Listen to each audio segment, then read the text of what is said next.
बिहार मुख्यमंत्री नीतीश कुमार को नहीं बीजेपी केंद्रीय नेतृत्व बड़ घोषणा करिसेंती। केंद्रीय नेतृत्व निष्पत्ति पर लालू प्रसाद यादव, तेजस्वी यादव एवं कांग्रेस राजनीतिक आशा मौली जाइछि। राष्ट्रपति कांग्रेस पार्टी नेता शारदा पवार मंगलवार कहते आजिर परिस्थिति में परिवर्तन आने गुरुत्वपूर्ण निष्पत्ति आवश्यक। नीतीश अनेक दिन धरी जाति जनगणना चिंताधारा को समर्थन करते सरकार बिहार किसी पदक्षेप नहीं जहाँ एक भल कथा। नीतीश कुमार वर्तमान केंद्र सरकार एक अंश यापर कि प्रकार मत रही देश ही हेब एसबू विवृत्ति को विचार करने आवश्यक। एक सांबादिक सम्मेलन में जातिभित्तिक जनगणना को शरद पवार पुणी थे निजर दृढ़ समर्थन देते। ए समय से नीतीश कुमार विषय आलोचना करते, मात्र इंडिया मेंटर आशा को माटी मिसाई देछि बीजेपी।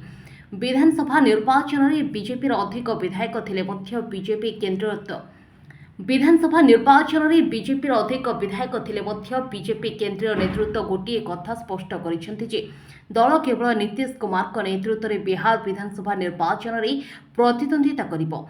2020 विधानसभा निर्वाचन में एनडीए नीतीश कुमार को मुख्यमंत्री प्रार्थी करिथिला।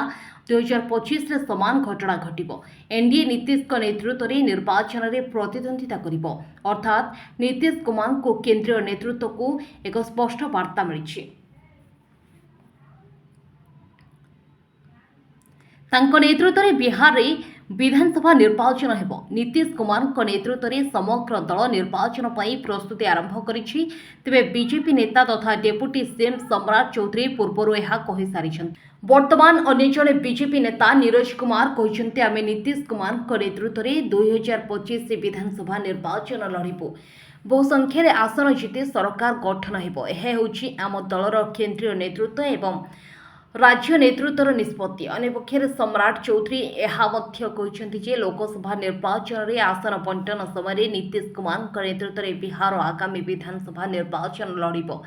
राजनीति विशेषज्ञ अनुसार नीतीश कुमार केवल आज नुहे अतीत बिहार राजनीतिर एक बड़ चेहरा हो सारी।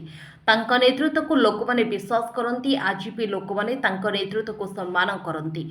बिहार नीतीश कुमार कहीं विकल्प हो पारे ना। Bureau report, live now TV.